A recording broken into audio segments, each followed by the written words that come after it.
Colton felt that small ache in his chest deepen. How many people doubted this family? How many times had they been put under suspicion just for existing? Lena's legs swung lightly, not playful, just restless, a kid holding tension in a body too small for the weight it carried. "Your mom sounds like a good person," he said quietly. Lena's lips twitched, not quite a smile. "She is. She works a lot. She tries really hard." Colton nodded. "And she's lucky to have you." Her eyes flicked up sharply, suspicious at first, then softening. Compliments weren't something she heard often, he could tell by the way she didn't know where to look after he said it. For a moment, they just sat there in the heat, the shade barely cutting the Arizona sun. Colton took another breath, deeper this time, steadying. "Lena," he said carefully, "where were you going before all this? Before you saw the wallet?" Her fingers tightened again on her hoodie sleeve. "To the library. I go there most days." "Are you supposed to be in school today?" She hesitated, too long for a simple yes or no.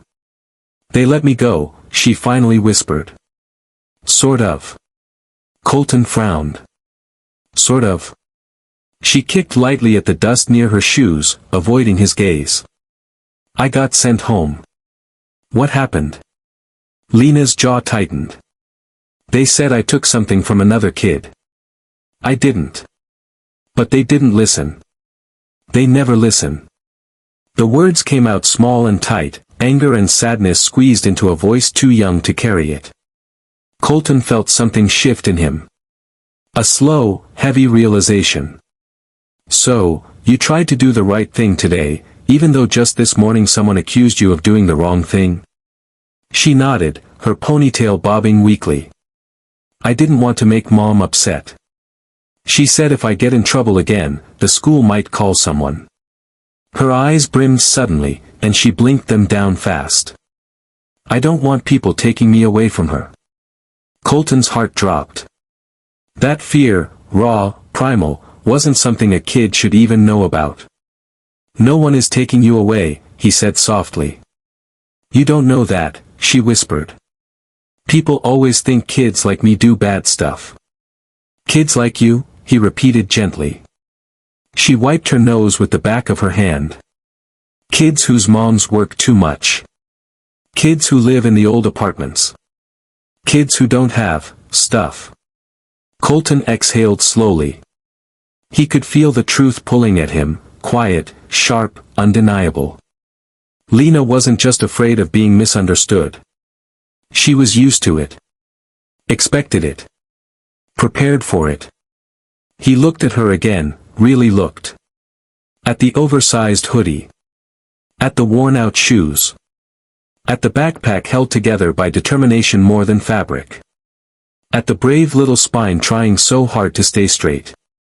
"Lena," he said gently, "can I ask you something important?" She tensed, but nodded. "How long have things been hard at home?" She didn't answer. Her silence was the answer. He softened even more. "Do you have enough to eat?" Her chin wobbled before she could stop it. "We're okay. Lena." Her lips pressed together, trembling before she whispered, "Sometimes." A tightness wrapped around Colton's chest. The image of her sprinting through the streets with his wallet wasn't a thief's escape, it was survival instinct, fear, and a life where being accused felt normal. He leaned forward, elbows on his knees. "Lena, where's your mom right now?" "At work," she said. "Double shift. She won't be home until late." "And you go home alone?" She nodded. "And there's no one else?" Another nod. He swallowed hard. "Does your mom know you were sent home today?" "No," she shook her head quickly. "And please don't tell her. Please. She'll worry. She's already working extra hours because rent went up. And the manager at the hotel said if she misses any shifts, they'll replace her." Colton rubbed a hand over his face. He couldn't believe what he was hearing. A 10-year-old carrying the weight of a household on her thin shoulders. He looked at her again, not as a billionaire who got his wallet back, not as a man who'd chased her through the streets, but as someone who'd finally seen the truth. "Lena, when was the last time someone asked if you were okay?" She blinked. She opened her mouth. She stopped. She shook her head slowly. "I don't know." That answer broke something open inside him. Before he could say anything else, Lena's stomach growled quietly, barely audible over the city noise, but not quiet enough to hide. She froze, mortified, pulling her hoodie tighter around her as if that could hide the sound. Colton felt his heart twist. "Lena," he said softly, "have you eaten today?" She didn't nod. She didn't shake her head. She just stared at the ground, eyes shimmering, lips pressed tight. That was enough. He inhaled slowly, steadying himself, making a decision he didn't even have to think about. "Come on," he said gently, rising to his feet. "Let's get you something to eat." She looked up sharply. "No, I don't have money." "I didn't ask if you did." She hesitated, fear, pride, habit, all tangled. "I don't want charity," she whispered. "This isn't charity," he said softly. "You helped me today. I want to return the favor. But..." And, he added, "I'd really appreciate the company." That made her pause. Not pity. Not rescue. Just, company. Slowly, very slowly, Lena stood up. "Okay," she whispered. But neither of them knew that a meal together was only the beginning. Because the truth Lena was about to reveal next would shake Colton Reeves far more than any missing wallet ever could. Colton didn't leave the station right away. Even after the paperwork was done, after Officer Dunn stepped out to gather a few resources for Lena's mom, the room stayed warm with something unspoken, something healing. Lena leaned into her mother, no longer tense, no longer bracing herself for blame. Her fingers relaxed in her mother's hands, and for the first time since he'd met her, Colton saw what a child her age was supposed to look like. Safe. Not scared. Not responsible for the world. Just, safe. Her mom glanced at him with a tired but genuine smile. "I don't know what today would have become if you hadn't handled things the way you did." Colton shook his head. "I didn't really do anything." "You saw her," her mother replied softly. "Most people don't." Those words landed heavier than he expected. He felt them all the way down. A buzz suddenly vibrated in his pocket, his assistant calling, probably wondering why the CEO of Braxton Holdings had missed 2 morning meetings, a conference call, and a shareholder briefing. But for the first time in years, Colton ignored it. Some things mattered more than a boardroom. Officer Dunn came back with a stack of pamphlets, papers, and phone numbers. "All right," he said gently, placing them on the table. "Let me walk you both through these. You're not alone in this. Not anymore." Lena leaned forward slightly. "Does this mean things will get better?" Her mother squeezed her hand. "Yes, sweetheart. We're going to make sure of it." Colton met her eyes. "And I'll help however I can. I'm not going anywhere." Lena blinked, surprised.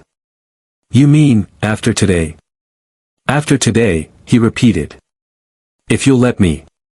Her smile was small, crooked, and trembling, but real. "Okay." Her mother exhaled shakily, overwhelmed but grateful. "Thank you, Colton. Truly." He nodded once. "You helped me, too." She frowned slightly. "How?" Colton let out a slow breath. "Because I was running too fast to see the world clearly. And today, your daughter reminded me that sometimes the smallest people carry the biggest truths." The room fell into a gentle quiet. Officer Dunn cleared his throat in a warm, approving way. "Well," he said, "I'd call this a good day. A good day. Not because it was perfect, but because they had faced something heavy, and no one had run from it." Lena reached into her pocket and held out the wallet, wiping her eyes one last time. I want you to have it back. Colton took it gently. Thank you, he said. But just so you know, I'd trust you with it again. She laughed, a tiny, soft sound, but it was the brightest thing in the room. As they walked out together, sunlight hit the station's front steps, warm and forgiving. Lena's mother slipped an arm around her daughter's shoulders. Officer Dunn held the door open with a small nod.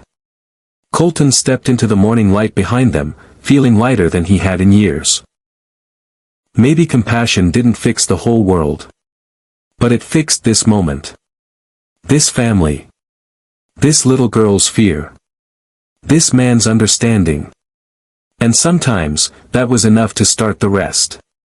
Because the truth he discovered that morning humbled him completely. Some people aren't running because they're guilty. They're running because life hasn't given them the luxury of being seen innocent. And when someone finally looks at them with kindness, real kindness, it can change everything. If this story touched you, share it with someone who needs a reminder that empathy still holds power, even in a world that often forgets it.